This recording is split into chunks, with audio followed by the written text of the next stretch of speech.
Jangan lupa like, komen, dan subscribe channel YouTube TVRI Bengkulu dan nyalakan lonceng notifikasinya.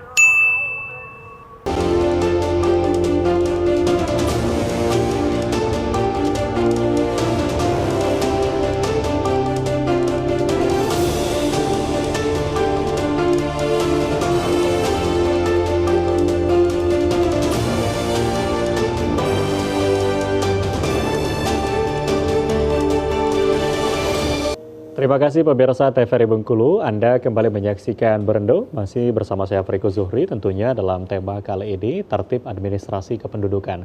Nah, bicara juga soal administrasi berkaitan dengan pelayanan publik gitu ya. Katakanlah mungkin dari Ombudsman sendiri ketika melihat ada pelayanan publik yang tidak sesuai dengan standarnya. Mungkin masyarakat tadi disampaikan oleh Ombudsman diberikan sosialisasi kepada masyarakat berkaitan dengan bagaimana pentingnya administrasi dan sebagainya. Nah, terkait dengan pelayanan ketika masyarakat menemukan dalam suatu pelayanan publik ditemukan pelayanan yang tidak sesuai dengan standarnya. Ini bagaimana prosesnya mungkin dari masyarakat untuk melapor ke Ombudsman sendiri? Jadi Ombudsman dalam proses pencegahan juga kita sering koordinasi juga dan mendorong kepada setiap penyelenggara untuk membuat standar pelayanan.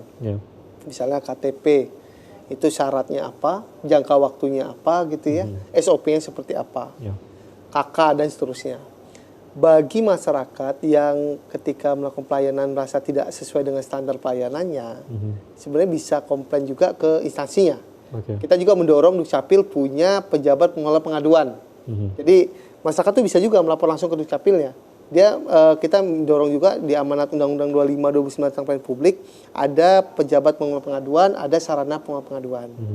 Namun jika masyarakat pun mau melapor ke Ombudsman karena mungkin apakah pertimbangannya subjektivitas masyarakat mungkin ya, nggak apa-apa juga, kita buka juga silakan.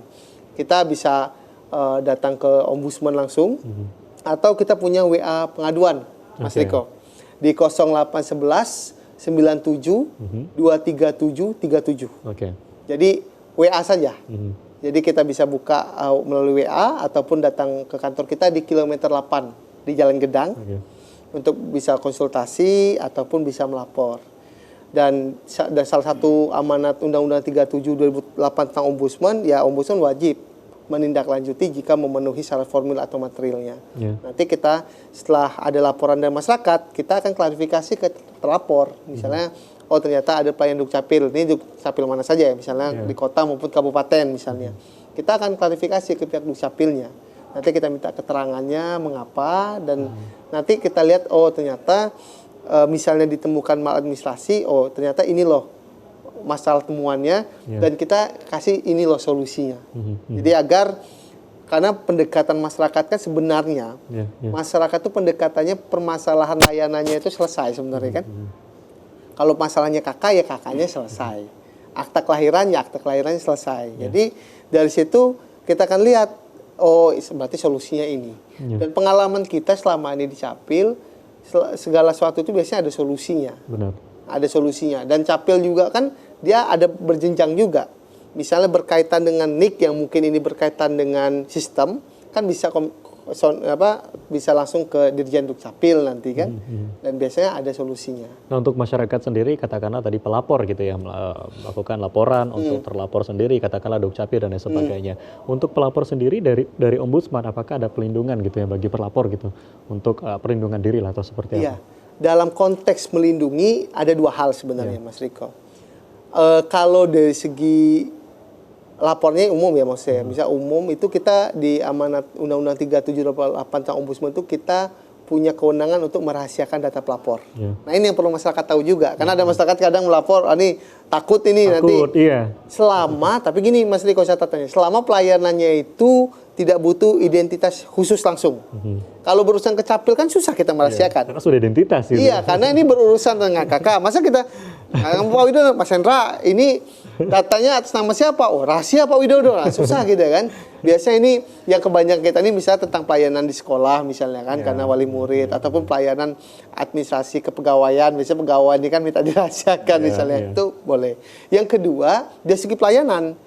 Jadi ketika kita sudah, makanya kita selalu menekankan kepada terlapor dalam hal ini, kita sampaikan, tolong jangan jadikan laporan ini sebagai tadi nanti akhirnya mempersulit pelapor kita. Tidak. Iya. Karena Undang-Undang 25/2009 tentang pelayanan publik itu menjamin partisipasi masyarakat untuk pengawasan. Jadi undang-undang saja memberikan kewenangan masyarakat untuk mengawasi.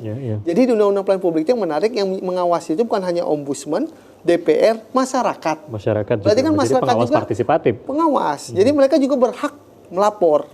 Jadi salah justru jika ketika dia melapor akhirnya dipersulit, ya kami sering sampaikan lagi, ya lapor lagi ke ombudsman kata saya. Karena memang itu amanat undang-undang loh. Undang-undang memberikan kewenangan kepada masyarakat untuk mengawasi. Ini ombudsman, DPR, masyarakat. Berarti kan masyarakat ini juga konteks pelaporan itu bentuk pengawasan. Dan kita juga, ini kita tekankan juga sebagai kepada telapor ya. Kita ini kan sebagai pelayanan publik. Kalau di Undang-Undang 25 itu nyebut penyelenggara layanan publik, pelaksana pelayanan publik, dan pelayan masyarakat. Dan dilaporkan itu ya bagian dari kewenangan kita kan. Jadi artinya kita memang masyarakat juga memiliki wewenang lah gitu. Iya, dan kita juga harus memahami karena kita pelayan masyarakat, kalaupun masyarakat melapor kita juga nggak usah baper gitu kan. Karena semakin besar amanah kita, semakin banyak pelayanan ya biasa saja gitu. Karena tinggal kita bagaimana menjelaskan dan memberikan solusi kepada masyarakat. Artinya apabila mungkin ada laporan, mungkin akan diberikan juga solusi bagaimana yang terbaiknya gitu ya. Iya, apalagi capil.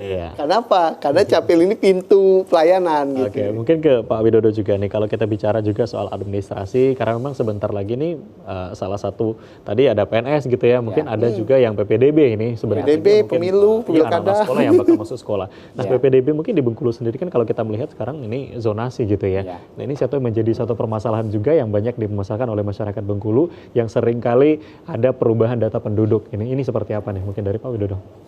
Pada prinsipnya sesuai dengan ketentuan undang-undang bahwa mungkin Mas Indra juga memahami bahwa warga negara Indonesia ini bebas bergerak. Artinya bisa berpindah-pindah. Sudah barang tentu bahwa ada mekanisme dan prosedurnya seseorang itu pindah, gitu kan. Salah satunya adalah permohonan pindah. Nah, terkait dengan zonasi, mungkin yang perlu kita garis bawahi adalah ketegasan pada pelaksana. Gitu ya. Syarat maksimalnya seperti apa? Apakah perlu pengecekan ke lokasi, ya kan? Itu yang perlu ibaratnya itu ketegasan gitu lah. Tapi kalau misalnya ternyata setelah kita cek mereka bukan warga di sana, ya tapi di kakaknya adalah seolah-olah di sana, ini kan menjadi pertimbangan mereka, tim dari panitia penerimaan siswa itu. Jadi terpulang kembali ketegasan gitu. Kalau kami Dukcapil kan terikat dengan bahwa semua warga negara bebas bergerak. Selagi ada permohonannya, kalau nggak kami proses, nanti diadukan dengan ombudsman. Saya mengajukan ini syaratnya, tapi ngapa Bapak nggak proses?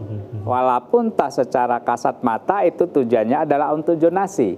Tapi kan mungkin karena di dalam pengajuan mungkin nggak dijelaskan tujuannya untuk zonasi kan nggak. Ikut kakak neneknya, mungkin kan ikut saudaranya, kan itu hak mereka. Jadi intinya ya, untuk pelaksanaan di lapangan terkaitan dengan penentuan zonasi itu menjadi wilayahnya mereka gitu. Kalau kita kan secara administrasi ini jelas seperti ini. Kalau memang dari syarat itu sudah terlengkapi, ya memang sudah bisa dilakukan. Kalau nggak kita proses, nggak kita tindak lanjuti, nah lari ke ombudsman. Lapor lagi ke ombudsman. Nah, ini yang menjadi kontradiktif. Secara SOP ini syaratnya ya udah kita eksekusi seperti itu. Oke, terima kasih. Kita akan break dulu, nanti kita lanjutkan kembali. Ya pemirsa TVRI Bengkulu, jangan kemana-mana, tetap di Berendo. Usai jeda pariwara berikut ini.